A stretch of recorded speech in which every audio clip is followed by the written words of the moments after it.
Here we are. There we Live go. and filtering. On the deadline. Hey, do you want to give the light talk to the, sure. to the people on the YouTube? Yeah, real heads will remember this from the last time I was on, but yeah, I am sitting on my couch, which is the only place in my apartment that makes sense for a backdrop for this podcast, and it has 3 lights that hang above it. 2 of them, the bulbs are out, so I have to sit directly underneath the one that's working, and it is doing this thing where it is shining directly on my bald spot, which I think somebody in the YouTube comments from my last episode said that CJ should be fired for. I think they called it producer malpractice. I do remember that comment. I can't say I totally disagree, but then again, it's short notice. I don't think you were aware of this ahead of time. So I do like the idea of me just like inspecting everyone's apartment before they come on the show and making sure that everything is lit and well equipped audio wise. And doing glam when necessary as well. Yeah. Yeah. Some basically light did for touch me. up. Is that true? We Via did, FaceTime. but that was a process, and as a mainstay on our bi-weekly program, that's fitting, I think. True enough. Understandable, yeah. Hey, do you know when the second round of Celebrity Jeopardy is coming out? Yes, I do. It's Pop Culture Jeopardy, first of all. Yeah, Wow. sorry. I don't think I quite registered for Celebrity Jeopardy yet. To me, it was Celebrity Jeopardy. Well, thank but you. I sorry. appreciate that, CJ. No, Pop Culture Jeopardy. I believe it's going to be week after next. Cool. Or, yeah, 2 weeks from now. Cool. Excited to Exciting. watch. Do you practice for that? Well, it's already aired. Like, it's already filmed. Like, it's over. Oh, you're okay. Yeah, I came out to LA for about a week in I think August it was. Wow. And like you were there for a week regardless of how many episodes you did, so that's not a spoiler. Okay. And yeah, we filmed everything, and then they flew us back home. do you want to give us any Did you watch the episode, Mike? scoop? I haven't watched the episode. I should. It's so good. You got to watch it. Is it? I actually haven't even watched it yet myself. Episode 13, I think. Yeah. Have you been watching the show aside from that, CJ? No, I just watched your episode. Oh, wow, that's tremendously flattering. There's so many of them. There are, yeah. There's a lot of it. If I wasn't involved with it, I would probably watch it, but my involvement kind of takes the experience for me. No, it's, I don't. We signed things saying we wouldn't talk about the show ahead of our appearances. So Even on this podcast, even on this, there's no exemptions. I know you've got LA folks out there, Mike, that are listening to this That's podcast right now. I can't be too careful. That's true. This was a test. I picketed with a couple writers on Jeopardy actually during Okay. the strike. Have you ever met Colin Jost? No, not any talent behind the scenes people. Who's 'Cause nice. their guild, the writers on Jeopardy are Writers Guild people. Which Well, is they're very good writers, so respect to them. All right, should we do it? Let's- Okay, wait, I lost it right as I started doing it. Oh God, where is it? Spike email. It's the intro. I forgot to copy and paste it is what I did. I was like, I'll look at it from that, but I'm gonna find it. There it is. Okay, here we go. The Rights to Ricky Sanchez podcast is presented by DraftKings Sportsbook. Sign up for DraftKings Sportsbook using promo code RTRS. Brought to you by LL Pavorsky Jewelers, where Rights to Ricky Sanchez listeners and one of the hosts goes and gets engaged. BodyBio. Get 20% off any BodyBio order at bodybio.com. Promo code Norman. Kornblau and Kornblau, the official law firm of the process. And Surfside Iced Tea and Vodka, the official sponsor of the Corner 3 newsletter with Zoe. Subscribe at rightstoRickySanchez.com/newsletter. On the show today, me, AU, Spike at the Super Bowl. Spike not playing in the Super Bowl, to our knowledge, would be bad if he was, I think, with his dildo hip. But we are here. We are talking about the trade deadline, what the Sixers did or didn't do. And we're going to get into all of it. Surfside, speaking of the big day, the big game, Surfside Iced Tea and Vodka. Great to have for the big game. We got the varieties. We got a ton of it. We had some people over the other night, whipped out all the different varieties of them. 3 grams of sugar, 100 calories. Impress your guests for the big game with all of the specific varieties you can get. Available wherever you get your canned alcoholic beverages, statesidevodka.com. Must be 21 to drink. CJ, play the song. Larry, sweetie, the man is here.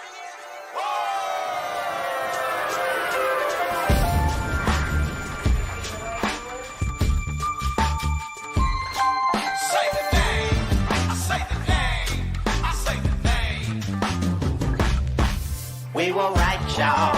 We were right. Even when it went wrong, we were right. We was right, y'all. We were right. So say the name. Say the name.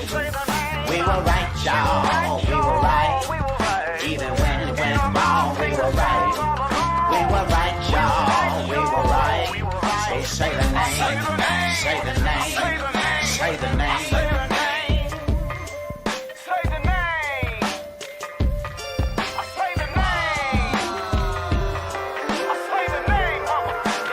name. Rights to Ricky Sanchez forever. Welcome to the Rights to Ricky Sanchez podcast. I'm Mike Levin alongside Andrew Unterberger. AU, how is it going, my friend?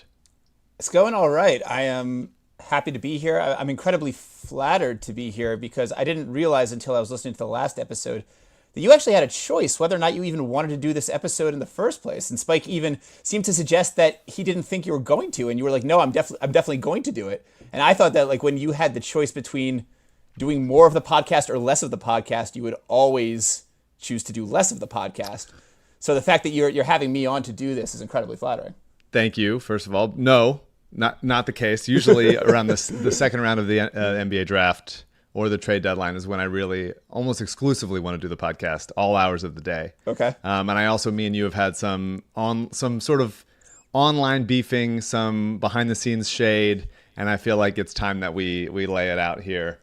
In this sort of pay-per-view that everyone can listen to. But first, let's talk about the trade deadline. So the Sixers, a couple days ago, which we talked about already, acquire Quentin Grimes and their own pick back in this draft, the second-round pick, 37th overall currently, for Caleb Martin. There was a bit of reporting today that Caleb's physical was a little weird. Shocking. Shocking for some weirdness and some health situations for our 76ers.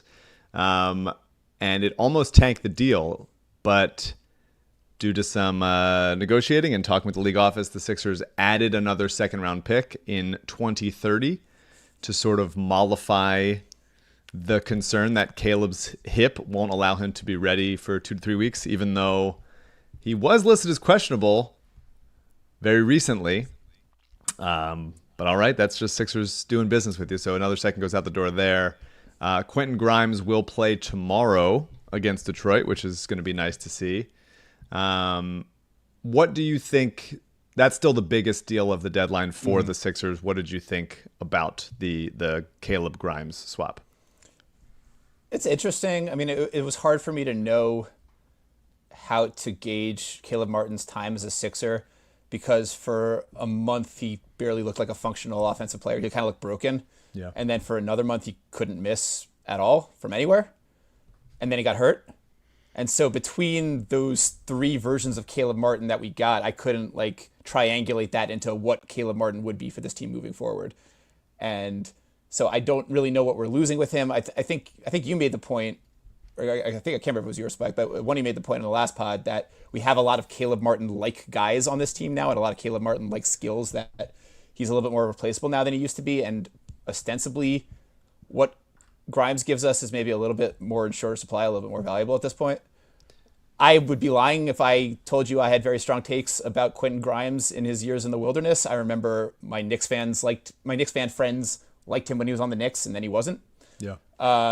But in theory, I like getting younger. I like getting less weird. I like having a functional player who does the things he's supposed to do. Yeah. And if we get him for a while, if we can re-sign him, then I think that it seems like a win to me, especially because we got the second in the deal.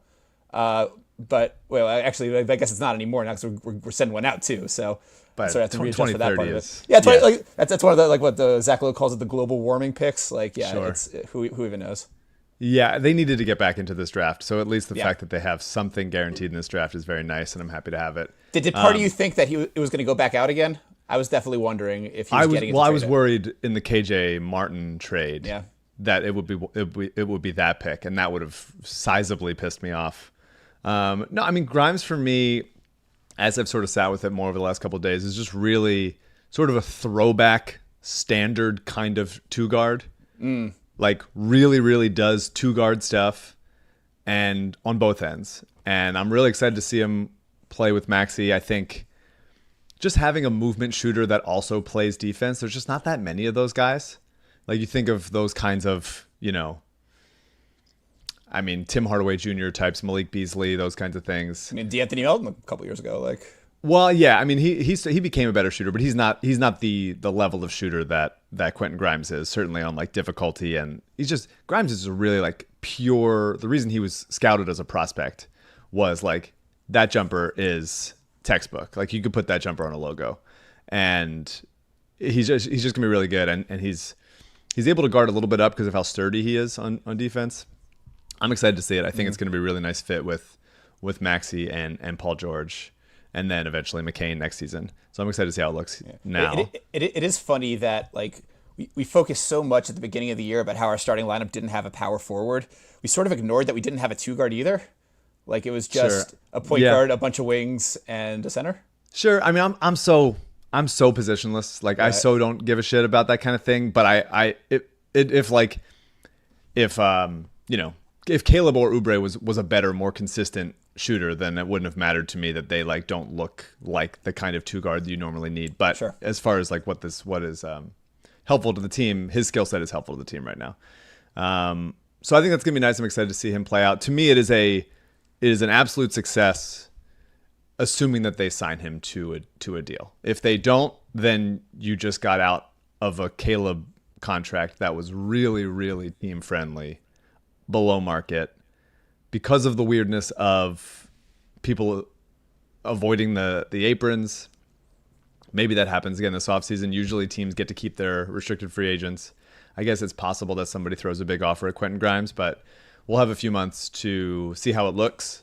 And I want him to be here long term. So I think getting younger, getting a little bit more consistent as shooters, and those other wings that you mentioned that are still pretty Caleb Martin-y, I think will help. Do you have a sense of, if we do re-sign him, how much is he going to cost more than Caleb Martin would have costed if he just stayed on the team? It's so hard to know. I think I'm sort of pegging him in for a 8 to 12 million. Okay, so roughly equivalent. Yeah, I think we'll get to it when we talk about the deadline as a whole, but the challenge is going to be signing Grimes, Oubre, and Yabusele all to about the same kind of contract and fitting it in under the tax, so you can give Yabusele that contract. But just a note for later, I do have a Yabusele take.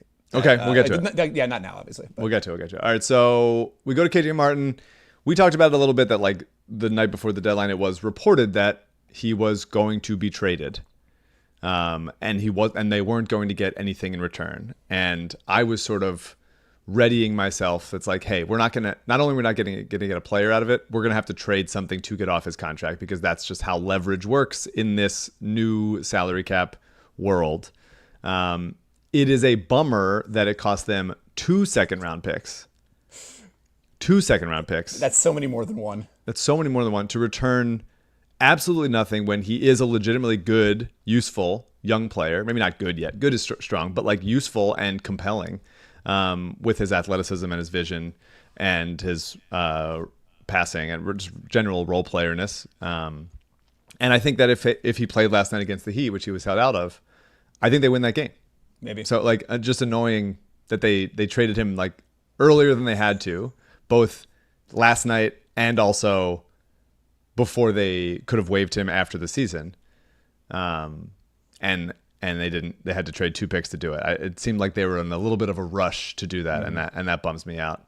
He ends up going to Utah with Dennis Schroeder going to New York. You look around the league and all the trades that happened, which we'll talk about. Other teams did it. Other teams had to attach picks to convince someone to take on salary when they're trying to duck the tax or duck aprons, whatever.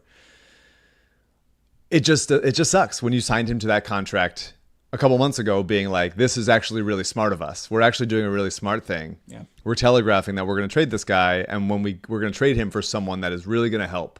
And I can't wait for you guys to see who we end up getting. And the season obviously went to hell, and you go, okay, well, we're still trading him, but we're not getting anything back, and we're having to attach 2 second-round picks to do it. That pissed me off. Yeah, I mean, I'm sort of used to there being one kind of Daryl motherfucker trade a deadline.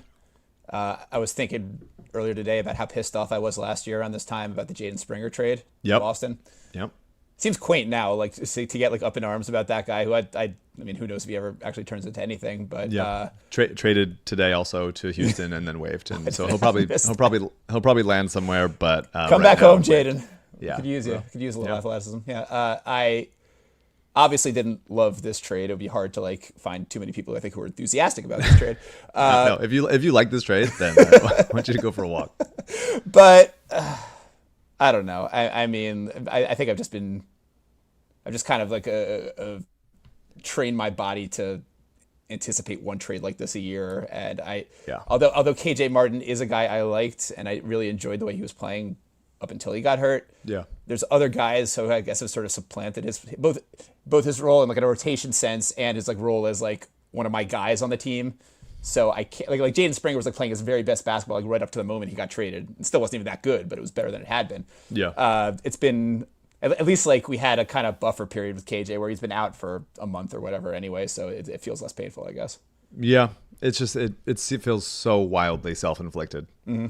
It's real a hoisted by your own petard situation. Would have been clever though. Would have been clever if they had pulled it off. Oh God, how clever it would have been. Yeah. As you mentioned, though, this is Daryl's. So this is Daryl's fifth trade deadline with the Sixers, which feels crazy. The first one he got, and it hasn't been good. Let's say no.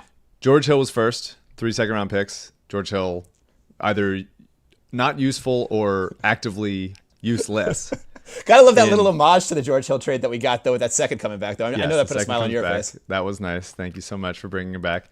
Then the following year was the Simmons for Harden trade, which is, I would say, not really a deadline acquisition. That's sort of its own category. And then the following year was Jalen McDaniels, who was interesting but ultimately disappointing in the limited time here, and then he ends up going in the offseason. Still in the league? Still in the NBA, Jalen McDaniels? Kicking around somewhere.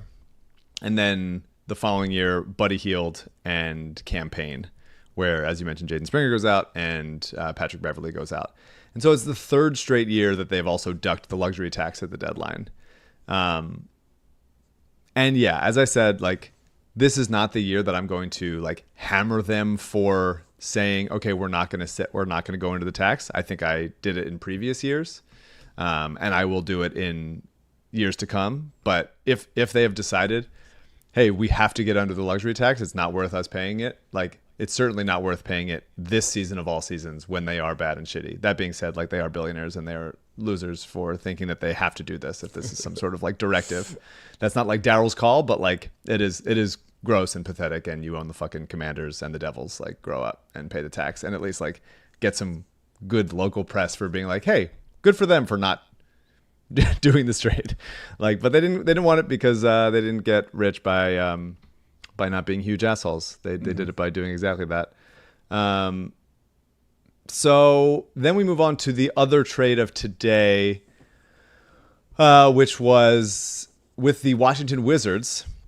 The Sixers trade Reggie Jackson and the first round pick that they got in the Harden trade, one of them, which was the worst. It was sort of confusing to sort of say it out loud, but it is a very bad first round pick in 2026. It would have been the lowest pick, the worst pick out of the Thunder, the Rockets, and the Clippers. So like the odds of that pick being anything lower than like 28 are extremely low. So they trade that to the Wizards with Reggie Jackson for Jared Butler, who was on a 2-way contract, and 4 second-round picks. And so I like this. The second-round picks sort of restock the coffers. We'll talk about what they have left after this.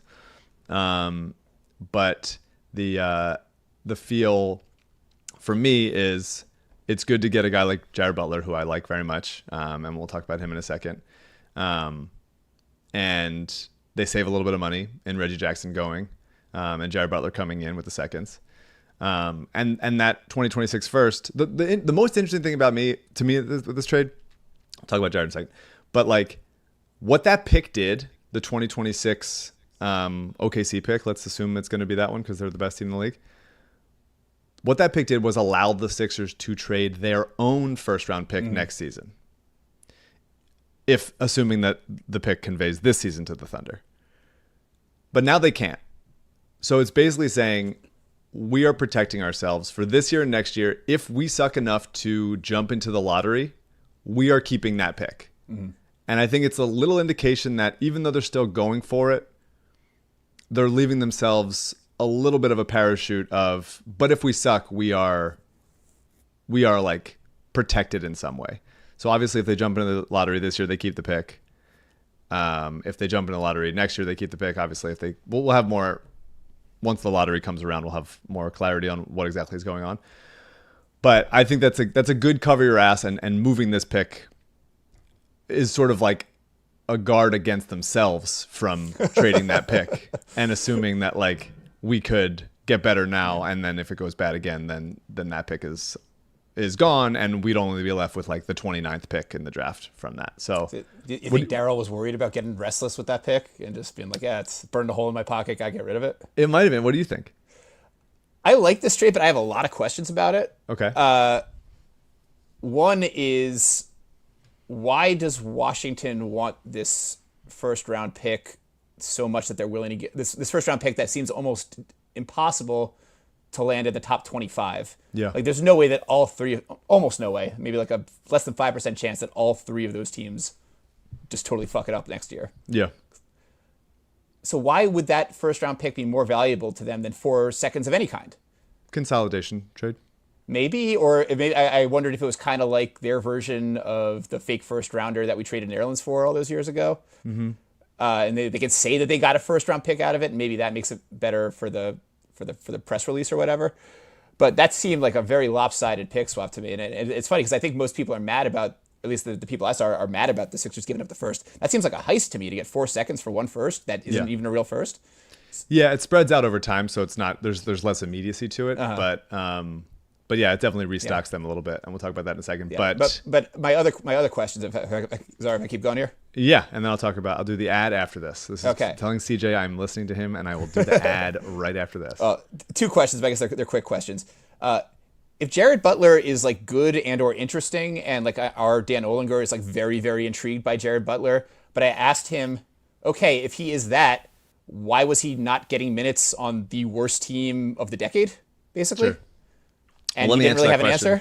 Let me answer that question in a second. When we talk about LL, Pavorsky Jewelers, the notes are I can freestyle this one. So get ready, because I'm going to start dropping some pretty nasty beats here. That's exciting, yeah. We love LL, dude. We just love the guy. He's been with us the longest. He is our longest sponsor. He is consistently there for our listeners who come see him. You can get engaged. You can get engaged whenever you want, dude. Like, you don't have to ask permission. Well, you have to ask one person for permission, I guess, but you can try to get engaged whenever you want. And that requires buying the ring before getting the permission. And so that's important. LL can do that whenever you want, but there's also other jewelry. We got Valentine's Day coming up real soon, a week from tomorrow. I got my dinner plans. I probably should get a little bit of a gift. Maybe I take a quick trip to LL and see something. But he's got good stuff. It doesn't have to just be engagement rings. There's necklaces. There's various other jewels. Maybe a watch. Good to know what time it is. He's been there since 1988 per Google. I would ask him. I wonder if that's actually true. I assume it is. But give him a call. Ask him how long you've been there. 215-627-2252. Or email him. He is an active emailer. lee@llpavorsky.com. Or on Twitter @llpavorsky. And we are very gracious to him because he supports our 2 charities, Providence Animal Center and Mama T's Community Fridge. AU is going to do the tagline for me. LL Pavorsky Jewelers. Unlike the Sixers, never afraid of a little luxury.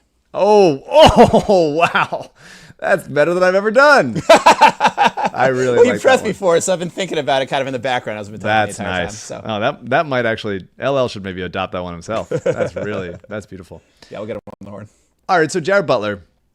So he was also in the 2021 draft that Quentin Grimes and Jaden Springer were in. He went 40th overall after leading Baylor to a national championship, which they won, him and Davion Mitchell, who was also traded today. And the reason why he went 40th was because he had like a heart condition that teams were a little concerned about. He would have to get cleared by the NBA's like play committee, whatever. Mm-hmm. And he's just a really, really solid and smart player. We talked about him on the podcast when the Sixers beat the Wizards a little bit ago, and Jared Butler had a great game. It was very nice in that game. And he's just like an incredibly oppressively competent player. Like he can do anything on the court. He always seems to be in control. I said on the podcast that good things happen when the ball's in Jared Butler's hands. And it's just like, he just knows what to do. He can get in the paint. He can handle. He's a really, really good passer. He's immediately the best passer on the team. He throws lobs really well. Sixers Adam posted a sort of a supercut of him throwing lobs to Washington's bad big men. I would really love to see Jared Butler throwing lobs to Adembona, Ricky, Yabusele, anybody that feels like catching him. I would like him to throw them. He is small. He's like a slight 6'3", 6'2", 6'3". And even though he's heady on the defensive end and is really good at picking up steals, he is going to get bodied and moved around a lot. So I don't think even though he's still quite young, he's certainly younger than Reggie Jackson, and it's interesting there. But the reason he's on a two-way, I think, is like the high upside is not there. The question for me, at Baylor, he was a really, really good shooter. And that hasn't quite carried over to the league as far as being like a deadly knockdown three-point shooter. He was good against Sixers in that game, but he hasn't been as good as I expected him to. So this year he's shooting 36.6%, but for his career he's at 33.5%, and he's really going to need to be like automatic basically to earn NBA minutes. I think for this season, as far as this season goes, it's good to have another guy that can handle the ball, that can get into the paint, that can also shoot. Reggie did that occasionally, but Jared is really like, he's just a really good decision maker and a really good like brain to have on the court. But you don't think he necessarily like slots into Sixers rotation minutes immediately? I think this year, well, I would play him over Kyle Lowry. Like I just would. I don't know if Nick Nurse is going to, but I certainly would. Currently he's still in a two-way, so eventually he's going to have to be converted to a standard contract. Same thing with Justin Edwards. So and then they cut Pete Nance to do it, I should mention, who is not very exciting for me as a guy that loves two-way guys. Pete Nance was not really doing much, and I imagine that Jeff Dalton is gone shortly as well, and they grab a whole new crop of two-ways for the back half of the season. Well, then this leads me to my third question about this trade. Yeah. What the fuck are we going to do without Reggie Jackson? Like, he suddenly has become a very, very important part of this rotation, which is a crazy thing to have to say, but it's true. I was watching the game last night, and like he kind of brought us back to life in the second quarter, and we really need his ability to get into the paint, which Kyle Lowry cannot do at this stage of his career. And no one else can really do that aside from Maxey. And as far as I can tell from what you've been saying about him, for what I've seen of him, this isn't necessarily the kind of role that Grimes is going to immediately slot himself into. I think who's that guy it is. now? Yeah? First of all, I resent you for asking the question, what are we going to do without Reggie Jackson in 2025? I didn't bring us here, but we're here. Yeah, and I think that's we're starting to bleed into the conversation that we have been destined to have for quite a while. So let's still put a pin in that for a second. Okay. But Jared can get into the paint. He can get by guys. He has really nice touch. Right. He's just a really good jump shooter from everywhere. He finishes well at the rim despite not being like an above the rim type player. He's just really smooth. I think like he's not this guy, but like, no, I'm not even gonna say it. I said in the last podcast, I felt the same way about him as I felt about SGA coming out of college, because they're just like, there's a smoothness, there's a comfortness with the ball in their hands, and that they're just gonna like not get sped up. SGA is obviously way bigger and has turned into like one of the most dynamic scorers in modern history. But as far as just like competence, control, making the right decisions, like I'm very excited to see what Jared Butler can do on a real team. I agree with you. Like it is not a concern that he wasn't on a standard contract with the Wizards. I don't think anyone's looking at Jared Butler like he's going to be the savior. But for me, just having like high IQ, high character guys that can penetrate and hit shots, and I really, for only because of I'm confirming my priors, I really believe in the shot like conveying and him becoming like a high 30s like catch and shoot guy. And if he's playing with Maxey or Paul George or Embiid, he will have open looks. And being able to run pick and roll with those guys will be interesting. And it's just good to have some more young legs in there that can handle the ball. I like him a lot more than I like Jeff Doughton for sure. But going forward, if they sign him, if they end up signing him and Justin Edwards to like a 2-year minimum type deal, standard contract, then I think he would be that fourth guard for next season behind Maxey, McCain, Quentin Grimes. And if one of those goes down, like we really needed McCain this year. We didn't realize how much we needed McCain going into the season, but then all of a sudden he becomes very important, and then now you miss him. And they have, when Maxey's not there, and they're playing Maxey 1,000 minutes a night. Yeah. You really do feel like, can anybody get in the paint and make some passes? And Jared Butler really is an exceptional passer and decision maker. So I'm very excited to see that. The next move that they make, the last move of the day, unless something else happens, CJ burst in if someone does, is another bit of pandering from Daryl to me and Sixers Adam and also Mike O'Connor. We all were texting each other and calling each other as this move came through the pipeline. Chuma Okeke to a 10-day contract. Chuma, 16th pick out of Auburn in the 2019 draft. He is now 26, which makes me feel like time is just blistering by. He played the last 4 years with the Magic before not making a team this season. He is a sturdy wing with like a 7-foot wingspan that theoretically, this is the theory, if he could do it, then he would be signed, but can shoot and defend is the optimistic take. The hope has always been that he would just be a younger Robert Covington. He has this season played for the Knicks G League team. He shot 36% from 3 on 9 attempts per game, which is very high. It's good to see that volume. And was also filling up the box score with 8 rebounds per game, 5 assists, 1.5 steals, 1.5 blocks, which is a very like Covington-esque type of look. But in his 4 years with the Magic, his minutes went down each year, and his three-point shooting never was what it needed to be. He's a career 32% shooter from deep, which is just not going to be enough. But I really like rolling the dice on him for a 10-day. The Sixers hadn't signed anybody to a 10-day this year because of salary cap ramifications. It was always going to be the case that they would sign someone after the deadline. And so now here we are. They had this queued up, which I like.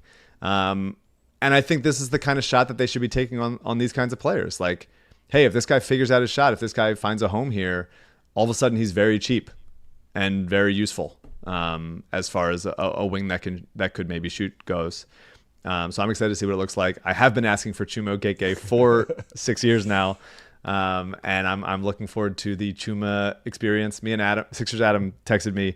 We have 22 Chuma mentions in our text thread between each other. Lord. So we've been talking about it. We've been wanting it, and I'm happy about it. Well, is that just Chuma Okeke or anyone with the name Chuma? It could be any number of Chumas. You're right. There. It's all Chumas. Could have been other ones. But yeah, so the Sixers right now have 12 roster spots taken up. That does not include Justin Edwards and Jared Butler, who are still in 2-ways for now. So we'll see what happens out of that. But sort of overall, let's talk overall for the deadline. What has gone out is Caleb Martin, KJ Martin, Reggie Jackson, 3 future second rounders, and 1 very late as it gets, first round pick. And what is in is Quentin Grimes, Jared Butler, Chuma Okeke, 4 future seconds, plus our own second this year, which right now is 37. So it was that sort of split the difference deadline where they move a little bit forward to get younger, but take a little bit of steps back. They now have, in the 7 drafts between, this is also per Sixers Adam, in the 7 drafts between now and 2031, they have 8 second round picks. So they're filled up a little bit there. And yeah, the guys that have stayed, Yabusele stays, which we can get to your pick, which your Yabusele take, and Oubre stays as well. And now we're looking at what it's going to take to keep all 3 of those guys this offseason. On the bad side of the ledger is Eric Gordon is still here. For what reason? I don't know. And Andre Drummond is also still here, which is less surprising because he has a $5 million player option and he's also been either injured or bad. So Really there probably wasn't a market for him. But Eric Gordon not being traded is very aggravating to me. I'm aggravated about it. Orlando is the worst three-point shooting team in the league. They have the 29th ranked offense. They're trying to make the playoffs. They did not make any trades. Orlando did nothing. And they don't trade a second-round pick for Eric Gordon. That blows me away. If it was available and Dow didn't do it, I will throttle him. So here we are. What do you think about that?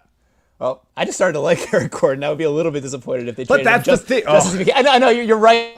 In theory, this would have been the peak of his value. I understand the concept behind what you're saying. But I also am enjoying Tyrese Maxey playing with a guy who can hit fucking shots from 30 feet every time. That is a new experience for both him and for me. I've enjoyed it. I'm sure Tyrese has enjoyed it. I'm sure the rest of the Sixers around them have enjoyed the spacing that results as a benefit of it. No one enjoys Eric Gordon. He seems like the unhappiest man alive. It's him. It's JJ Redick and then him.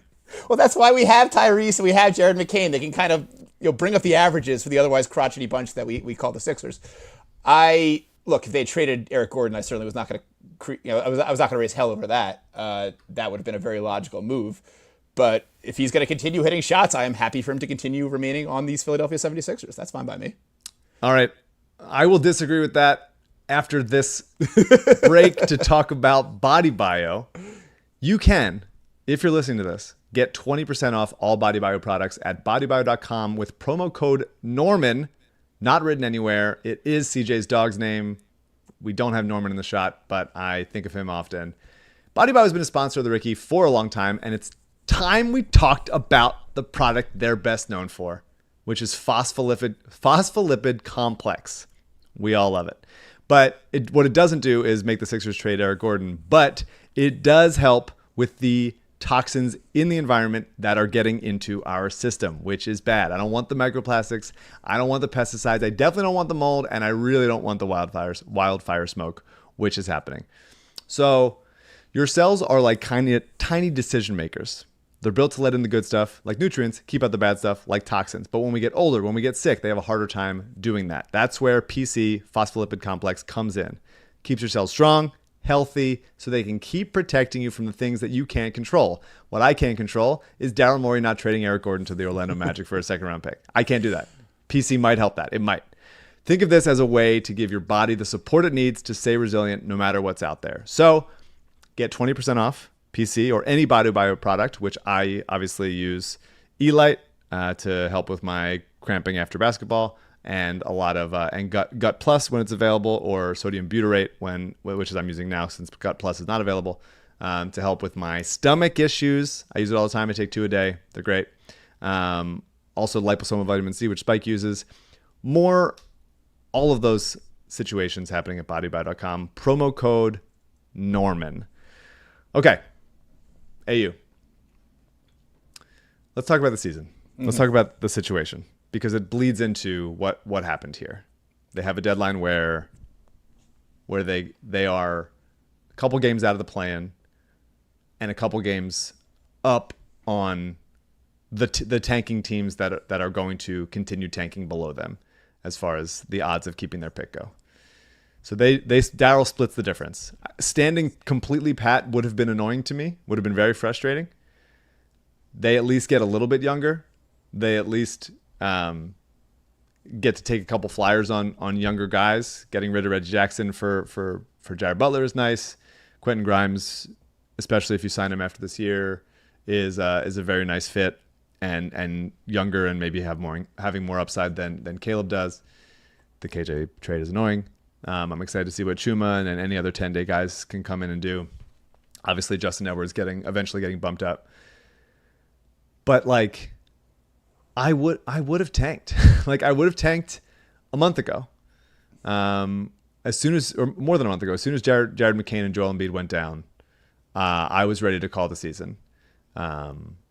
Because though I still believe in this project, and I can look at this roster and say, man, you keep Maxey, Grimes, PG, Yabusele, Embiid. That's your starting five. That's really a very exciting starting five. Off the bench, you got McCain, Oubre, Adembona, Justin Edwards. That's a really nice, and you can add to that. This is next year. You can add to that. That's enticing for me. Maybe they get somebody at 37. Maybe they trade up. Whatever it is. I like that. And maybe you get luckier with health stuff. But like it was so clearly not happening this year. And last night's game against Miami, which we're not going to talk about because it was just an annoying fucking game that I resent Always them is against for. the fucking Heat, yeah. They're just ultimately not. It's so unlikely that this is happening. If they had tanked, you tell Paul George, hey, you have a full splint on your finger. Maybe don't try to play through it for 6 weeks. He's going to have to wear that splint for 6 weeks. Me and Spike got texted a bunch of different people, friends of ours, who have mallet finger. And it good looks Lord. gnarly as hell. You heard from the mallet finger community. The mallet finger community came out in full force. Absolutely. And so you could tell him, hey, just rest it. Make sure you wear the fuck out of that thing. And so you're ready for next year. He was weird with it last night. The shot wasn't looking good. He wasn't really getting to the lane. Nick Nurse said, and I agree, that he wasn't taking great shots. But he still plays great on defense. Mm-hmm. The Paul George conversation to me is like, if he can still defend, and once he plays with Joel, a ton of those threes are going to be a lot easier to come by. He's still really fine as that sort of like, it's tough to be paying a glue guy that much money, but we already are, and he's exactly what we need. So like I was not in a rush to trade him. But no, you and I have the same take on Paul George. Okay. I'm with you completely. Yeah, I mean, I understand why people have been like, well, he's not doing enough for a max guy, but like ultimately, Maxey and Embiid are the guys that are going to carry this team. Jared McCain improving next year will be a huge help. But you could tell Paul George, hey, rest your mallet finger for the rest of the season. Take it easy. You're fine. You could tell Joel, whose knee is, has to get used to this. The way that the people talk about Joel's knee is like, it's not a thing that rest could help. He needs to play through it and he needs to get used to it. But like, the rest of his body is also taking a beating all the time. He got hit in the face in that, who'd they beat before the Heat? Why am I forgetting? Dallas. He got hit in the face in the Dallas game, which brings to mind his Bell's palsy that he has to deal with. He's got foot and back injuries that have happened to him over the years. Like giving those parts of his body more rest in a lost season would have been helpful and nice, and he could play as much high intensity practice as he wants to get used to his knee. And I wouldn't fucking be playing Maxey 40 minutes a night, which Nick Nurse is playing him. He's playing him 40 minutes a night lately. And that is untenable as well. Even though he's playing great basketball, it is so, this season is going to be such a slog to get into the 9 seed because the Hawks and the Bulls are really not trying very hard. And so the odds of the Sixers getting into the 9 seed, if those guys get healthy, is pretty high. And so maybe you can convince yourself, all right, we beat the Hawks or the Bulls in the 9-10 game. Then we have to beat whichever of the, Pistons or Magic or Heat or whoever loses in the top playing game. And then you get the Cavs. And maybe if you're healthy, maybe if everybody's healthy at the right time, they could end up giving the Cavs, who are having a historically great season, a run for their money. That's like the best. All of that is like the best case scenario. The best case scenario is all of those things. Yes. Instead of going like, hey, this year has been fucking miserable. It has been absolute torture. You get out some money. You still like Yabusele. I'm fine with that. You don't have to trade him. Let's keep him for next year. Let's see if we can sign him to a contract. You still like Oubre. You think you can sign him to a fair deal? Absolutely. I think there's a future here for Kelly Oubre if either he opts in or signs a new contract for about the same money for longer years. But like the idea that they're not going to get or have a real decent chance at getting a top 6 pick in this draft class, a really good draft class that would be really, really helpful to steal another high upside prospect, is so infuriating that they won those 4 games in a row, that they've won 5 out of 7. Or 5 out of 8 now. Yep. But for that time, 5 out of 7 right before the trade deadline. And that had they just lost those games, they would be like right there for the 6th seed, and they wouldn't have had to jump. They would have had to just hope that nobody jumps them and have a really good chance of keeping their pick. That's just so frustrating for me. That's just so frustrating for me. I'm mad at you for saying like, but the season's long. Like that was a brutal argument, a brutal AU argument that I disagree with like ferociously. Well, I'm going to make the much longer version of it in a second. So Let's hear it. so- No, so as much as I had like once they won those 4 games in a row and Joel was getting healthy and Paul George was getting healthy and Maxey was playing great basketball, you kind of go like, okay, I guess this is what it is. I'm along for the ride. I will stop trying to like grab onto a fucking pole that I'm trying to stop us on, and I'll just be like, all right, take me wherever the fuck you're taking me, bus. But I think they're taking us to a pointless place, and I would have liked this season to have a point. And the point for me in this season could have been, all right, develop chemistry, get some young guys in there, see if you can find a couple keepers, which they already have, and have a really decent chance of getting a top pick in a very good draft. And they're not, and the odds of them getting that now are especially as they win more games as those guys get back and healthy and the teams above them stop trying. That's very, very unlikely. So it's going to be just, to me, an incredibly pointless season. So the crux of your argument, as I understand it, is basically can be summarized as this is a lost season. The odds of them getting into the playoffs are okay, but the odds of them doing anything once they're there are absurdly low. Stop worrying about this season, start worrying about next season, right? That's the general crux of it. Yeah, if you're having like the worst year of your life and you go, well, at least I get this out of it. Like, I don't know. It's always the law school or like, grad school argument has always been made sense to me since we started the process, which is like, all right, I'm paying this much money to go to like med school or grad school or law school or whatever. But at least at the end of it, I'm going to make money out of it. I'm not making money now, but I will in the future. And so like this would be a year of pain for a really good chance at something good. All right, so we get nothing. We just get the pain. I don't disagree with you that this season has been the season from hell. I don't disagree with you that the odds of them doing anything in these playoffs are incredibly low and that it's not a sure thing even that they'll get in, although I think they probably will at this point. What I disagree with you about is that I don't think there is a next season. I think this is the season. I think we are done. We are done with next season as a concept. We are done because there's no reason to think that next season is going to be any better than this one. Because it's not like, oh, just give Joel the summer, he'll be right, and we'll go again next year. This is the second season in a row that these injuries have kind of derailed us, and this season's much worse than last season was. Yeah. The chances of things magically turning around for him next year, I think, are even lower than the chances of us doing anything in the playoffs this year.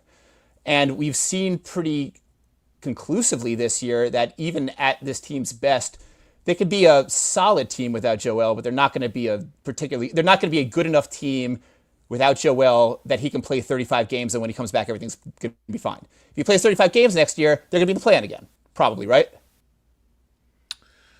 If he plays 35 games next year, they'll be in the play-in. Sure. So sure. We are banking on him playing 50 to 60 games again next year. I don't think that's something we can bank on. And in the meantime, you mentioned that this is our 5th trade deadline with Daryl. He's made a big move in one of them. Yeah. We keep kicking the can down the road. The can's gone. We've kicked the can to death. The can is disintegrated. It is shrapnel beneath our feet at this point. There is no next season anymore. There's this season. And even if you don't think that there's any chance of them doing anything in the playoffs, I don't think there's a 0% chance, but you're right, it's a very low chance. I don't want to sacrifice this season for any reason, really. I don't think that there's anything we can hold on to for the next year or two for this core that makes just losing the next 40 games a palatable, or at least, losing 30 out of the next 40 games makes that a palatable thing for me. Now, if you want to talk about down the road and just kind of rebuilding for the future, that I can talk about a little bit. But in that case, you trade Paul George this trade deadline, you trade Joel Embiid in the summer, you start over with Jared McCain and Tyrese Maxey, and I guess maybe now Quentin Grimes and whoever else we have on the team at this point. I wouldn't want that, but I can understand that. I can't understand, okay, this season's a wash, let's try again next year. There is no reason for me to think that next year is going to be any better than this one. So two things. If you believe that there's no next year, then getting a top 6 pick in a really good draft class becomes even more important. Hey, we have an opportunity to be more bad than usual, so let's just do it right now. But that guy's not going to help us in the next 2 years. That guy's not going to help us while Joel Embiid and Paul George are the two best or most important two-way players on this team. But it doesn't have to be an either or. If you draft somebody say you get the 4th pick and you draft, I don't know, you say you want to get Ace Bailey, You draft him, and it's like, okay, now we have them. This person, as they grow, like what like Amen Thompson is doing in Houston, becomes a role player in this team, and then as they continue to get better, then they fill a bigger role. And if it's not working out with Joel, then you can trade Joel or PG. Then it's not they're not like competing interests. It's just an opportunity right now to like strike gold in a really good draft class and see if it can all coalesce together. Because Maxey, McCain, and that top 6 guy would be a really, really good building block for the next era of Sixers basketball if we're doing it without Embiid and Paul George. The reason why I don't agree that there's no next season is because Joel has played 50 to 60 plus games for 6 seasons in a row until getting hurt in the middle of last season when he missed his most significant stretch of time since his first 2 years that he missed entirely of. And so the idea that the season after that injury, he is having a tough time working back into health. There's always like the year after the year after. Now maybe his career is over and that's just what it is. But I don't think just because he's having a tough time getting back on the court consistently now means that it's always going to be like that. I obviously neither of us are doctors, and if you want to take the fatalistic view that it's over, I guess I can't blame you. The Sixers and their doctors who are hiding stuff from Caleb Martin and having to sacrifice a second round pick because of it, believe that things still should work out. Obviously, the Sixers couldn't trade Embiid today because they couldn't trade him in the in this season until next season. But to me, like the best case scenario of the Sixers winning a championship, or the highest probability chance of a Sixers team contending for a championship, is still one where it works out health-wise with Joel. Mm-hmm. And the team now has better players around him than they ever have, better young players around him than they ever have. And if they tank this season, which is a wasted season, then they could have added to that crop of young guys that both help him now and also set up for the future beyond him. And I think one of the quintessential differences between you and me in this conversation is that you are still thinking championship is the goal. It is the one and only goal, right? That is, at least to the large exclusion of all other priorities, you think winning a championship is by far the most important thing about the Sixers, about rooting for the Sixers, about being a Sixers fan at the point. You want them to win a championship. Yes, I mean, or win or beat a decent team in the playoffs. Sure. They never have. There's not like one path where like, okay, on this path we win a championship, and on this path we just win 2 rounds. Like you have to win. You have to beat a good team, and they fucking never have. So I hear, yeah, that's a fair point. And I get so annoyed when people compare the Bills to the Sixers. I was like, I would love to know what it feels like to lose to Patrick Mahomes in the championship game 3 times. Like, that sounds great to me. Yes. But the thing is, and Spike and I were texting about this after one of the more recent podcasts, and I think he said it before on the podcast too, that he sort of has gone, his shifted view has been towards the championship is the most important thing, from championship being the most important thing, towards us enjoying the team is the most important thing, and us having fun watching the Sixers is the most important thing. And I'm mostly with him on that, but I am definitely with him in this case because the thing that I said to him was, if we throw the season in the tank and we just say, okay, we're going to lose as much as possible for the next half a season, there is a 100% chance that is going to suck. It's going to be a bad time. It's going to be a tough hang. It is going to be just negative business for all concerned. If we do that to the best of our ability, there's like a 6% chance we get Cooper Flag? There's like a 30 to 40% chance we get a pick, period. Well, I think that if they were 6th in the lottery odds, it would have been under 10, then it would have been right? about 50% chance of keeping the pick. Of keeping the pick. And about a 9% chance of Cooper Flag, which still not great. Well, the top pick right now has a 14% chance of Cooper Flag, and Atlanta won the lottery last year with a 3% chance at the number 1 pick. So like the way that the lottery odds have flattened out, nobody has like a 50% chance. You just got to give yourself a better chance. I don't think they're winning the championship regardless. I think they're probably not even getting out of the second round regardless, which is a sobering realization I have to come to, but I'm sort of there for better or worse. And I think that our best chance of getting there might still be this season with this ridiculous team in this fucked up path that we have to go on. But it is not worth it to me to throw away a half season of Joel Embiid and Tyrese Maxey to chase a dream like that. And if you said that we were guaranteed a top 3 pick, we were guaranteed at least like a real chance at Cooper Flag, I can maybe understand playing the odds like that a little bit. Those are not odds that I want to play. And it comes down to the fact that it's not probably going to happen with this bunch. Let's just kind of make the most of it. I don't know. What they did today is kind of the worst of both worlds to me. Like I think we all get to be angry about their activity today because they didn't really make the team that much better. They maybe made it a little bit higher upside in the long term, but obviously they didn't go for it this year, which makes another year that we didn't go for it on the trade deadline. It makes 1 year out of 5 that we really went for it in any meaningful capacity. And so I don't know if there was a trade that would have made this team significantly better at the deadline, and certainly it just wasn't going to happen, so I didn't even bother looking into it or getting my hopes up for it. But to me, I still would have gone for it this year. I would have put forth like a real effort to make this team as good as possible because we're at least there with our guys on the way to getting mostly healthy. We are probably going to have a pretty good chance of getting into the play-in, and once we get into the play-in, who knows what's going to happen. All right, let me disagree with that, and after I talk about Kornblau and Kornblau, because the idea that we're getting mostly healthy is, I think, insane. Kornblau and Kornblau. It's all relative, Mike. Come on. Kornblau and Kornblau, who has got to be a Mike guy in this conversation. He's got to be. There are not a lot of AU guys in this conversation, by the way. No, I think there are. I think there are. He's a personal injury lawyer. He specializes in malpractice, but he does a great job at anything. Great communication. We'll come to you. No cost unless he gets results. You can call him about like the malpractice case, or you can call him about like some other weird legal thing that you have with like a landlord or a boss or some other bullshit or a hit and run. I don't know. You call him, give him a shot. If you're involved in something that sucks and you go like, I could use a lawyer. Where have I heard of a lawyer? This podcast, Adam Kornblau at Kornblau and Kornblau, that he started the business with his parents in the 80s. Now he's running things himself. He's trustworthy. You're going to get attention from him right up top. It's not one of those law firms when there's like a million lawyers in a bunch of office and you get like a transfer or something like that. No, you call Adam, you get Adam, and you talk to Adam. And his last name is Kornblau. And it's spelled as fun as he wants it to spell. But these things can be difficult to understand. Sometimes you need to have somebody that can really break it down for you. Adam's really good at that. And he's going to be aggressive on your behalf. So if you're in an accident or you get hurt, don't lie. Don't be a hero.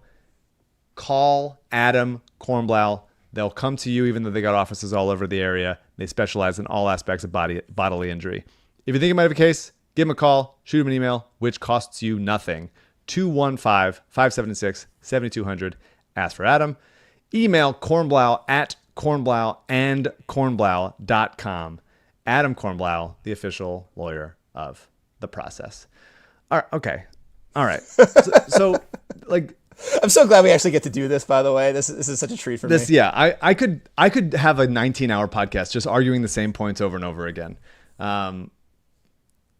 Jared McCain's out for the year. He was like the 4th most important player on this team, and he's out for the entire season. He's on like, he has a walking cane. So that's not getting back to health. Paul George has to wear a splint on his finger for 2 months.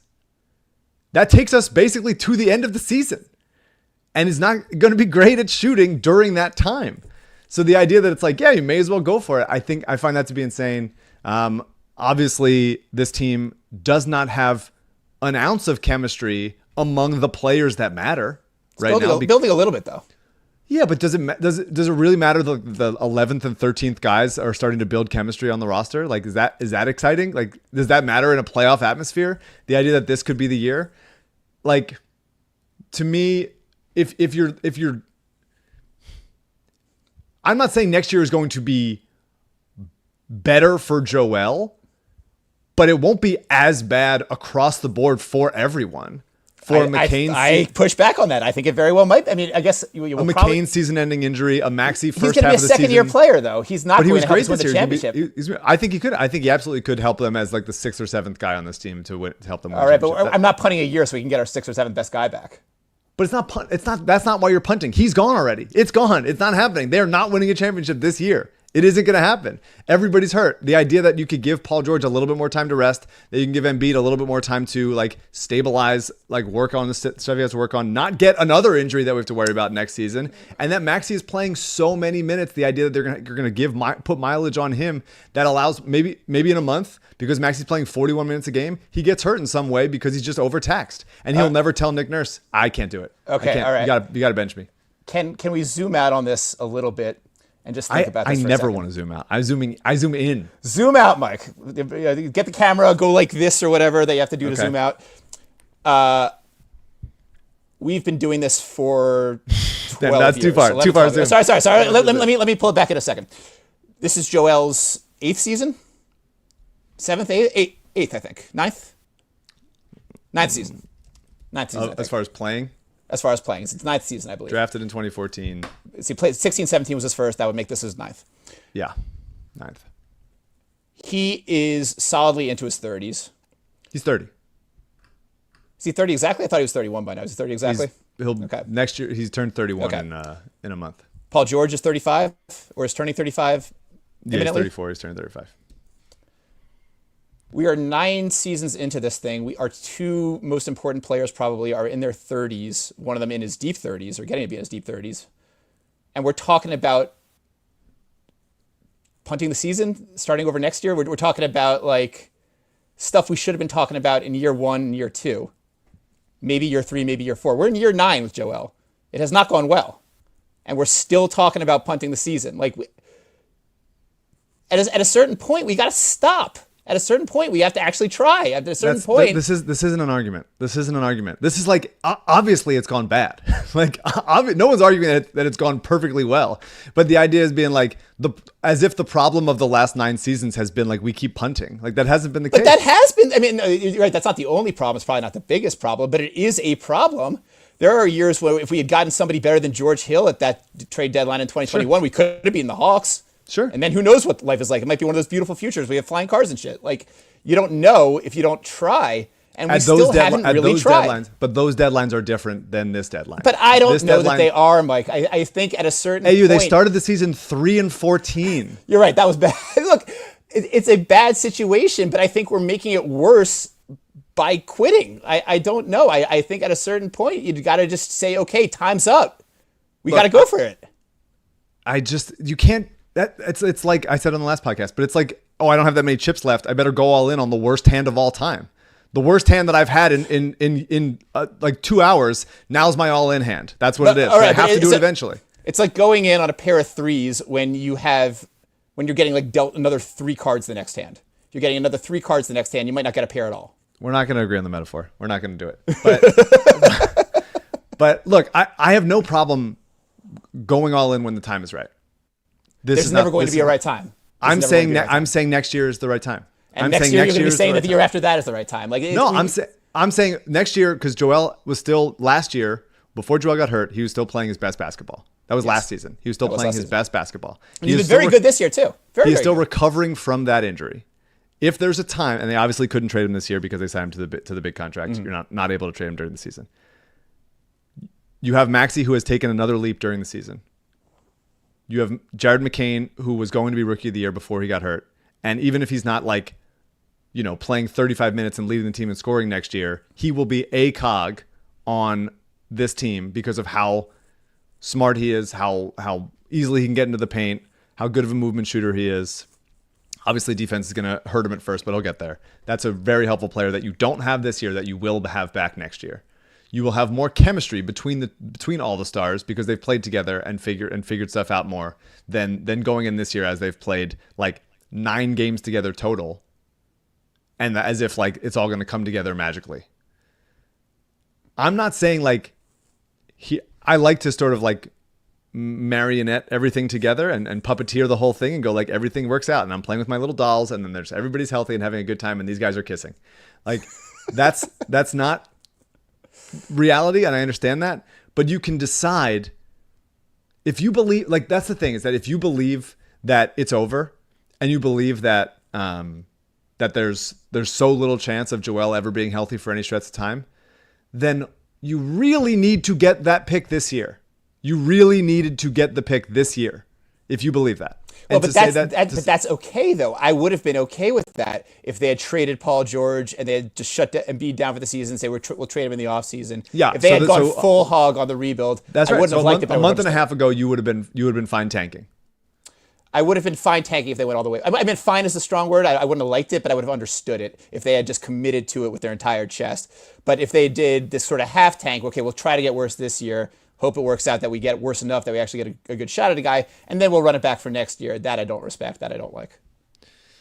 Yeah, I mean, I think they could have traded other pieces this deadline. But no other pieces really matter, though. These guys don't matter at the end of the day. They matter No, a I mean, little bit. if right now keeping Oubre, keeping Yabusele, trading for Quentin Grimes, to me, now you have to keep all of them. If there were like good seconds that you could have had for those other guys, or trading Caleb Martin for just like a pick package, and you decided, no, this is what we want because we're kind of going in this year, like we're kind of want to still be okay just to like see if it happens, then that's frustrating to me. If you keep all three of those guys, obviously if like Grimes is terrible or Kelly falls off a cliff or whatever, then that'll change things. But like Yabusele has been great and is the kind of 4-5 that we've been looking for forever. And so I'm happy that he out of those three guys, he's probably the most important to keep, maybe him or Grimes. Oubre is, I think, a distant third, even though I love him and he has been very helpful. But if you let that's the like, if you're doing those things, then you have to keep all of them. And so that's the like pre-planning that Daryl had to be doing in order to have the deadline that he had this year in a year that is almost certainly a wasted year.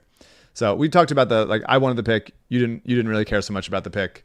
The Paul George part, like trading him now when he's injured and has still a full max, just full left on the deal.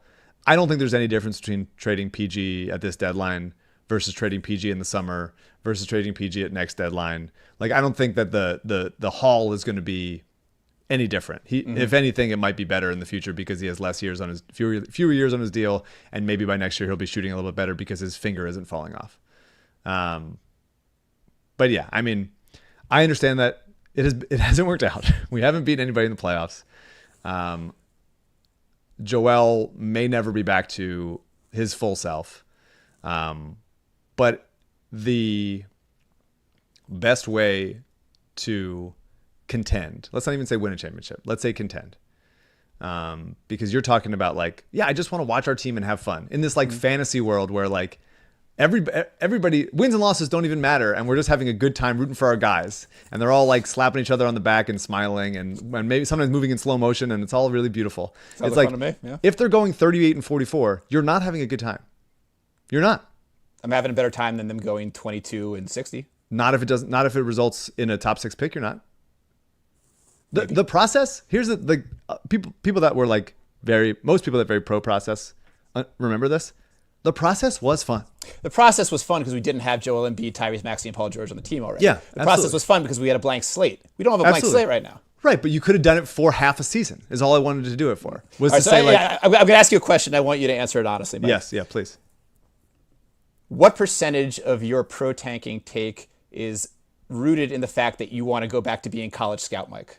And watching all these guys on their various teams and having fun, being like, oh, I can see him fitting in here, and like, oh, this guy's got upside there, and like actually being able to do it for real guys instead of these fringe guys that we've had to do it for the last 6 or 7 years for. Well, the fact is I do it anyway, regardless of whether we have a pick. So I don't think that much. Fair point. But it is fun to have hope in a cost-controlled young player that could come here. Hope is nice.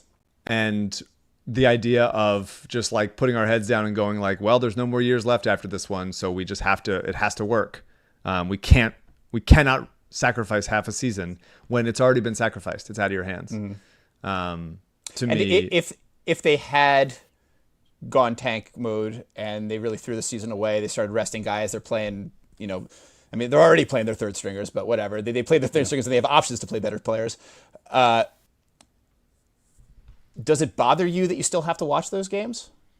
Does it like do you not get enjoyment enough out of watching the Sixers being good that you were okay with watching them be bad for half a season at this point? Well, they haven't been. They weren't good at the time. So like the idea of like they would play like Maxey, 34 minutes. All right, but now at this point, Joel is back at least for now. he and Maxey together makes for good basketball. We sort of know this to be the case, right? During those few weeks when I was like, I'm happy for them to lose. I want them to lose. I think it is in their best long-term interest for them to lose, especially while Embiid and PG are out. And they were losing games. I was having a good time. I can be excited for Justin Edwards playing well. I can be excited for like fun Ricky moments. I can be excited for Adem Bona getting in there and doing some stuff. And I can be excited for Eric Gordon raising his trade value. Or Drummond raising his trade value, which he didn't, and they didn't trade Gordon. Like those kinds of things, I could get excited about even if it wasn't winning games. What I can't be excited about is when they are losing games and then pointlessly winning games when they're already like 12 games under 500. That is not exciting to me. That is like 2012 Sixers to me. Which but again, it's not because it's Tyrese Maxey and Joel Embiid. Like I understand all the comparisons to the process here, and I guess to a certain extent I'm a different person and a different fan than I was back then, because if you'd asked me this back then I probably would have agreed with you. But the main difference is that now we have the guys, and so to me, if we want to go back to those days, we need to get rid of those guys. But exactly, but it's like you just tell those guys to just like stand over here for like a couple months, just like, you guys, we love you guys, and imagine another guy being here, and then they're here for a long time, and we're just life is short, Mike. We don't get a lot of time with these guys. We got to enjoy it while we can. Like this is short, and it's getting shorter. This might be the last. Joel Embiid could snap his lower body in half. He could end up with a dildo hip by this time next year. If he has a dildo hip, then that's a good reason to get a top 6 pick. That you're making my argument. I'm making the argument for watching and appreciating Joel Embiid while he is still there for us to watch. Oh, that's so short-sighted. This whole thing was so short-sighted. But that's okay. It's okay to be short-sighted at this point, because it's okay there's not much left. No, it's okay to be short-sighted in a year that matters. This is not a year that mattered. Next year or last year, sure. Let's see if there's better injury luck, where Caleb Martin and KJ Martin and Paul George and Jared McCain and Andre Drummond are not. There was a time when 6 of their top 8 paid players were out for that was weeks a at a sobering time. statistic, yes. So like, it's not the year to go all in. It's not the year to be short-sighted. We had the opportunity. We had the opportunity to do the David Robinson out for the season draft Tim Duncan thing, and they didn't do it. And I'm annoyed by it. And if they, if they end up with if they win the play-in, and if they take the Cavs to 6 or whatever, and maybe that'll be fun, but it's also like incredibly stressful and taxing on everybody's legs. Mm-hmm. And I would rather say like, okay, the pain that we've endured this season has been at least worth it, because then we end up with this top 6 pick, right. and maybe that guy can help us in the hope of the future. Maybe that'll be nice. Let me ask a tangentially related question, because this isn't really about this, but I'm curious for your opinion, because this is like the one like proper beef you and I have had, but we've had a one-sided beef that you don't even know about. What is it? Well, we've had a couple, but this the biggest one is about Tyrese Maxey, because you have historically been a little low on his upside. You've had podcasts where you've talked about, I don't think he'll be a top 20 player. I don't think he'll be a top 15 player. And I always disagreed with you, or at least I disagreed with you that it was like something that should be assumed that he wasn't going to become that. The first couple months of the season definitely had me second guessing that. It definitely had me thinking maybe Mike was right. Maybe I was too, starry-eyed about him. I don't know. The last couple weeks, he's been so good that I'm wondering if it is changing your overall opinion about Tyrese Maxey. It's hard to. I don't remember saying like top 20. I think around the 20th best player in the league. Like all-star some years, not all-star other years. Maybe 1 or 2 All-NBA appearances, but never like the building block of a championship, of like an actual contending team, is still how I feel about him. And I think that all the games that he's played in and they haven't had that much success in without Joel is indicative of that. I think they could obviously build a better team around him than they have right now. Mm-hmm. But I still think like going, okay, let's trade Paul George, let's trade Joel, and let's just do like Maxey as our best player. Like, I just don't think that that's a team that's winning more than like 42 games in the best year. Obviously, who knows what they get out of it, but I still think the small chance of it working with Joel, because of how generational he is, because of how much he helps both your offense and your defense. And I have loved Maxey's improvement on the defensive end, and I've loved his improvement as a passer. I've loved all of it. Awesome. I'm very pro Maxey. I'm just not like, so like he could be the top. He could be like one of the teams that you look around the league. Who's the? I mean, he could be Dame on Portland. Maybe is your best bet, and that's fun. Maybe that's worth it for some people. Like, I feel like I would still rather roll the dice on it finally getting lucky with Joel health luck, and then Maxey can still do his thing there. Like last night, what was cool is that it was still Maxey doing his thing. Yeah, the things that Joel does for your defense are just so irreplaceable. On top of how many open looks he gets for your offense. Yeah.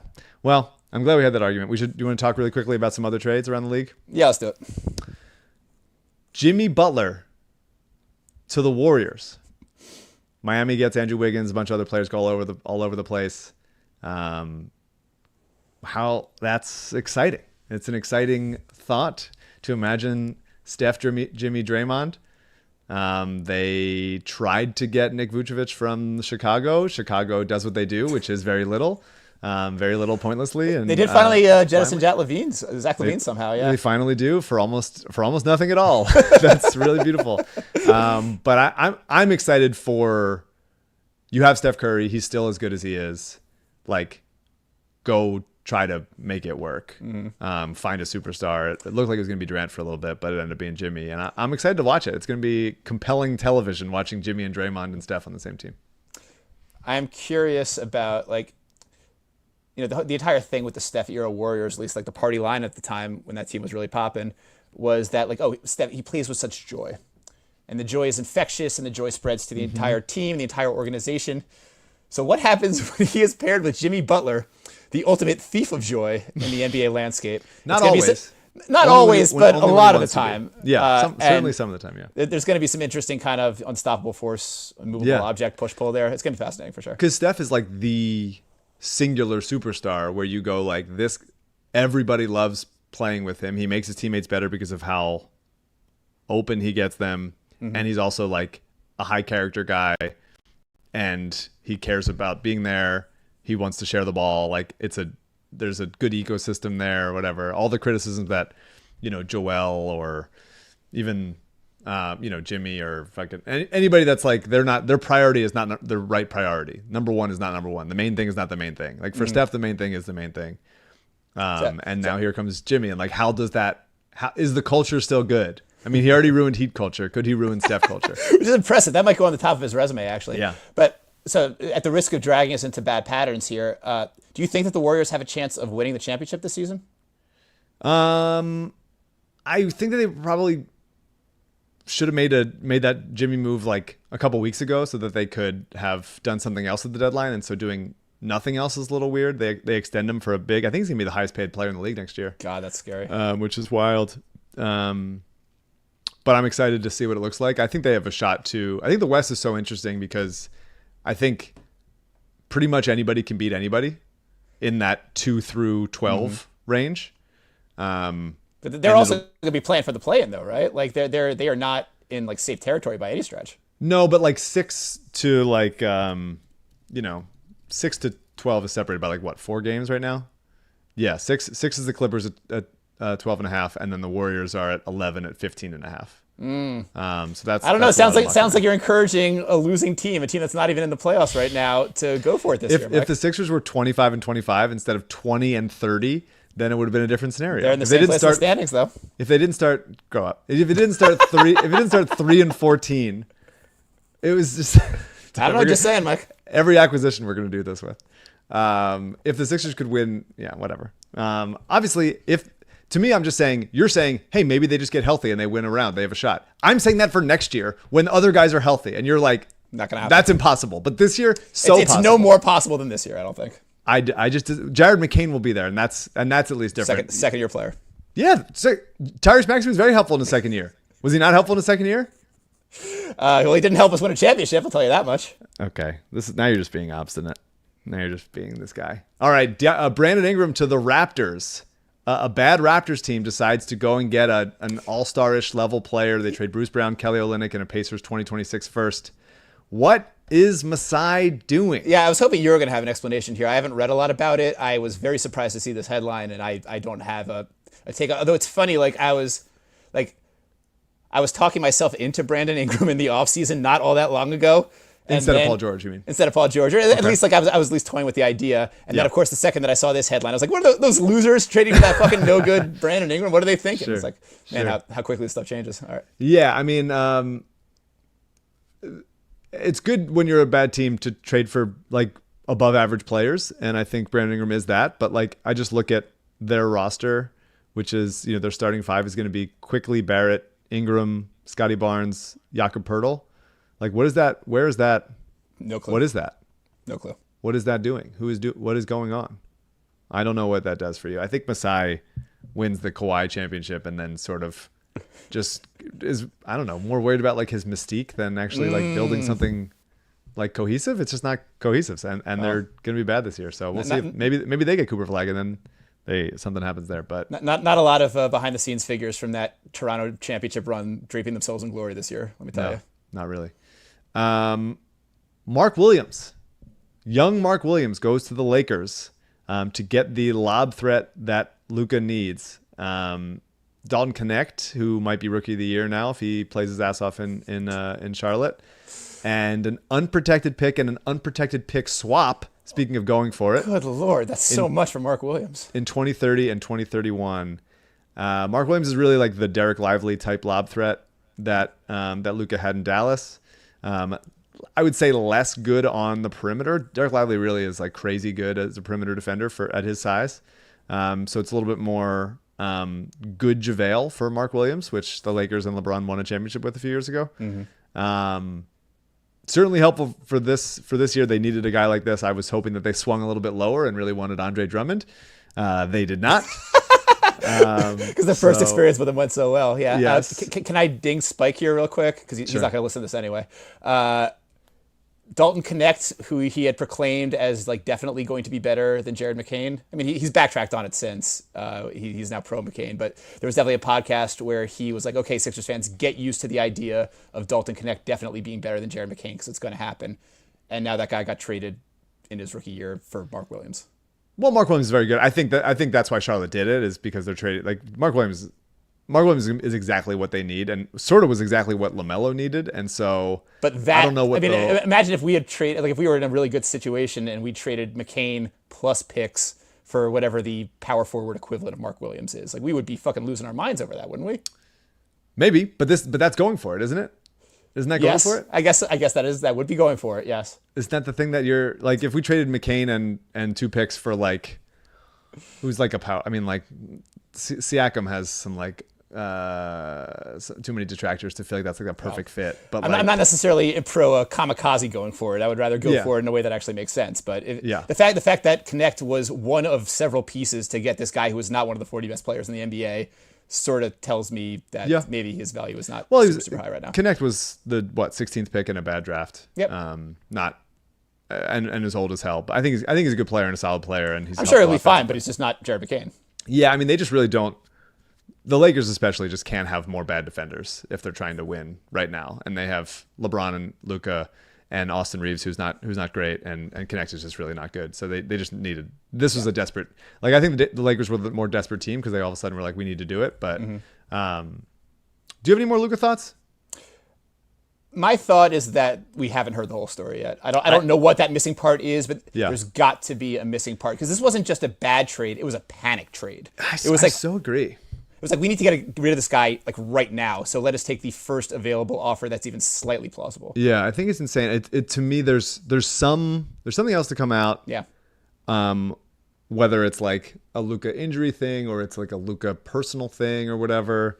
Even still, I think a bad trade for how good he's been. Like it really feels right now, and this could change obviously if more reporting comes out. But it feels like Nico Harrison, Michael Finley, Jason Kidd are all just like personally very against Luka for some reason, probably seemingly the conditioning thing and the drinking beer thing. Like that, I don't know if it's like a puritanical thing, but like it's very weird that they like seem to hate him so much. Like if it was Zion or if it's Embiid and you're like, God, we're trying to get there and this guy just won't do it. He's never going to be able to do what it takes to get in optimal shape. But he made the finals last year. Yeah, that was the part that killed me. And you made this point really well. Like the fact that they tried to paint this as we don't think we can win with him, you almost just did. You just came closer than any other team except for the team that actually won last year. Like it's so insane that they're trying to sell this as a basketball move. It's not. They thought he was a grenade that was about to explode. I don't know why he was about to explode, but that's what they thought. Or it is just organizational hubris on the likes of which we have never seen before. And them thinking, oh, we don't need this fucking guy. We can do this ourselves because we built it once. We can build it again. Yeah. I think it's not impossible, I guess. No, for sure. There's definitely a lot of hubris in there somewhere. 2 trades for the Hawks. They trade DeAndre Hunter to the Cavs for old friend George Niang, Karis LeVert, and a bunch of seconds. And they trade Bogdan Bogdanovic to the Clippers for, now am I reading this right? The untouchable Terrence Mann? That did make me happy to see. Terrence Mann and Bones Highland for seconds. So the Hawks kind of rejigger their situation. I guess it's a cleaner path for Jalen Johnson, who's out for the year but has been great, and Zachary Richase, who they just took first overall, and Dyson Daniels, who's been having a hell of a year. And they clear some books for that. It really feels like, and then I guess Terrence Mann is kind of an interesting add to the guard rotation. Maybe they move Trey off ball some a little bit, and have him run around screens, but it doesn't seem like he likes doing that. He sort of has Harden-esque standstill disease.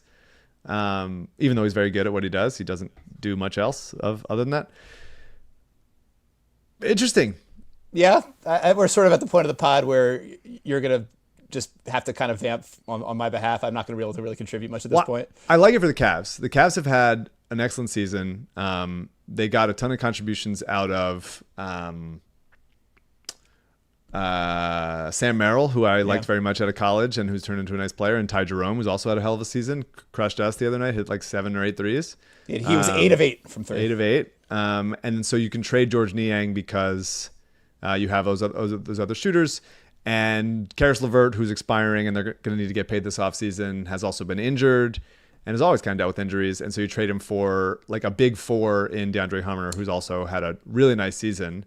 And they kind of needed another big 4 that can defend a little bit and just like be physical behind Mobley. And I think that's a nice, like, because Mobley can play the 4 or the 5, so he can play. He's the kind of the third forward in that Mobley Allen situation. Is DeAndre Hunter actually good? Is he definitely? He's having a really good season. Yeah, it might be fake good. I'm not ruling that out, but he's having an excellent seater. He's really on a heater, like shooting the ball and getting to his spots. Remains to be seen how good, like, is his defense legitimately good? He was great defender at Virginia. But like, as far as NBA, is he going to be able to slide his feet enough to stay with guys? So that, I like the Cavs going, we really like what we have here, but we think we can like sort of condense the rotation and get better. I think that's a really nice pickup. Hawks and Bulls, who knows, man? Who knows, dude? Who knows? I don't know. But Terrence Mann, who they said we would simply never trade him. We would never trade him for anything. The Clippers are shocked that anyone would ask for Terrence Mann because he's so integral to the team. He gets buried in the rotation. He's just a guy. He's elite at not that much or not really anything, and is sort of just like pretty good at some stuff. Derek White, if he couldn't shoot, like, what is that? What are we doing? They move him. He's out of there. Kyle Kuzma for Chris Middleton. The Bucks break up the Giannis Middleton era for Kyle Kuzma, who has been playing the least relevant season in NBA history. Is that just a health thing? Like, is it just a bet against Middleton having any real future in those legs? I guess, but I wouldn't be targeting Kuzma as that guy. But Kuzma played good minutes for the Lakers during his earlier part of his career, but probably a couple years younger at least, right? Like 4 or 5 years younger. A couple years younger, a little bit healthier, but they also have to trade. The Bucks traded another wasted first-round pick in AJ Johnson. The Bucks have been a horrible drafting team. They took Giannis out of the wilderness, and they've sort of been on heat check. They've been paying for it ever since. Yeah, they've been on a heat check like every time. Like, we still got it. This raw guy, we're gonna do it. DJ Wilson nailed it. Like, they just really think they're calling it in as they're walking out of the gym. And Lord knows Doc Rivers is the best guy to get the most out of those young players too. Almost never is he. So that's weird. The Bucks. I feel like I don't like this trade for the Bucks. Good for the Wizards becoming like a team that is finally the way station team. Yeah, at least dump stuff doesn't get some stuff, including they trade for Marcus Smart from Memphis. which is a little sad and annoying that Boston got rid of Marcus Smart at just the right time. Memphis traded 2 first-round picks for Smart, and now they trade a first to get off of him. So at least the Sixers didn't have to trade a first-round pick to get off of KJ. Smart making a lot more money. Good for the Wizards. Bummer for Memphis. That's a rough trade for Memphis, who's a team that is going for it, but I guess they just had to get more financial situation together. That kind of sucked. I can't say I miss Marcus Smart being a relevant player. Like I am not heartbroken to see that guy kind of spend the rest of his career in the wilderness. I'm fine with that as well. Yeah, we'll see. But I could see him agreeing to a buyout next season. He signed for next season also, and maybe a guy I would bring here as just a physicality something. You could be the yell at Joel guy, I guess. Yeah, we need one of them. Yeah. PJ Tucker also went to Toronto, so maybe he gets bought out and he becomes a yell at Joel guy. No, you don't want PJ? I could not be more out on the idea of bringing PJ Tucker, who is now 57 years old, back to the fold one more time. No, Udonis Tucker, you don't want him? I would rather take Udonis Haslem off of get him off get him off South Beach, take him off the boardwalk. Wow. Yeah, no, I have watched my last PJ Tucker game. It's not going to happen anymore. Wow, what a proclamation! The other Caleb Martin twin, Cody Martin, gets traded to Phoenix with former Sixer Vasilija Micic, who we remember, the last Hinkie draft pick, in the Nurkic deal. Bummer stuff happened in Phoenix, man. Yeah, bad scene there. Just bad scene in Phoenix. They threatened to trade Durant to the Warriors. He doesn't want to go back there, and then they just go like, never mind. I guess we'll just sit here then. What a weird season for them. Jonas Valanciunas and Jake LaRavia go to my Kings, which I frustrated Spike about talking to them. I imagine me wanting to talk about a basketball team on a basketball podcast and getting excited about the possibility. Well, imagine him listening to you do this around the league bit for 20 minutes and then getting to the Kings. I think that would be hitting new levels. I like Jonas to the Kings. Especially if he's willing to shoot a lot more. I think you could play him and Domas together a little bit and just like have. No, you can't do that. Are you kidding me? Really? Offensively, you could, not defensively. Okay, but that's 1 out of 2, I guess. Well, I think that they're just like, at least if you could at least go, hey, we're going to get every rebound, and they kind of need some ways to succeed defensively. Well, if I was a Kings fan, I would definitely be calling for them to do this. So I guess I can't really judge. Try it, yeah. Try it, yeah. Why not? A little bit more rim protection, more rebounding, and I like Jake LaRavia. He's a nice player. He's a nice little 4. Memphis couldn't afford him next year, so they shipped him to Sacramento. That's going to be fun. And I want to shout out Lonzo Ball, who got signed to a 2-year, $20 million deal after being out of the league for 2 years. And he's been really nice. He's been a nice player. He is a useful player. I would love him on the Sixers. Sure. But they signed him to 2 years. They'll probably trade him at some point during that contract. Sounds like a balloon payment. It could be balloonish. Yeah, could sure. Be ballooning. Look forward to them getting off that contract a year and a half from now with 3 seconds and whatever else it takes. Yeah, but a fun sort of the deadline dwindled a little bit towards the end there. I wanted like 1 or 2 more like pop trades, but happened the night before, the days previously. Is this the poppiest trade deadline that you can remember? Have we had a poppier one? As far as the week of, absolutely, yeah. I think 100%, yeah. Pretty wild stuff. But no like last minute thing. I saw somebody tweet, I forget who it was, maybe Miles Brown, tweeted, feels like the lights are going on in the club. And that's the last few trades. Like Marvin Bagley is going to the Grizzlies. Like, oh boy, I got to go to bed. But yeah, man, I mean, like, it's a last thing on the Sixers. They got whatever. What's their record right now? They're 20-30, so they got 32 games left. Have you looked at their final 12 games of the season? I haven't. You tell me about them. I encourage any Sixers fan who is going through it right now, frustrated about the deadline, still at least half invested in them actually winning and doing good things with this season. Check out the final 12. Like the Oasis is coming. It's off in the distance, but it's there. I'm looking at it now. They play the Thunder, and then they have Spurs, Hawks, Pelicans, Wizards, Heat, Raptors, Knicks, Bucks, Wolves, Heat, Wizards, Hawks, Bulls. Hawks, Bulls, back to back. Maybe that'll be for the 9 seed. We could be playing the play-in and then playing the play-in. It'll be very exciting. Oh my God, dude! What have we done? What has become of us? But I will say, like, I still believe in the general shape of this roster next season. If they get healthy, and they get incredibly lucky. Otherwise, maybe there's some noise to be made this season. I don't know. I don't know if this is if they're healthy for the next couple months and Nick Nurse doesn't get enough out of them, then I think you could see Nick Nurse go in the offseason. He has not, to me at least, I've not been like thrilled about the Nick Nurse experience. But he's also been dealt a rough hand, and they have started coalescing a little bit. So I guess we're going for it again. I guess they're going to try to win games. I'm excited to see Quentin Grimes. I'm excited to see Chuma Okeke. I'm excited to see Jared Butler and Justin Edwards get bumped up. I would like Kyle Lowry to play a lot less. I would like to just like be healthy and see if some chemistry can grow together, because there's a lot of talent on this roster. There's a lot of fit on this roster, but something is still ugly about it. And when you're watching it, you're still frustrated by the amount of wide open looks that the other team gets and some like uncomfortable 2-on-1s or 3-on-1s that don't result in like an easy dunk or layup, but everything seems very hard. So yeah.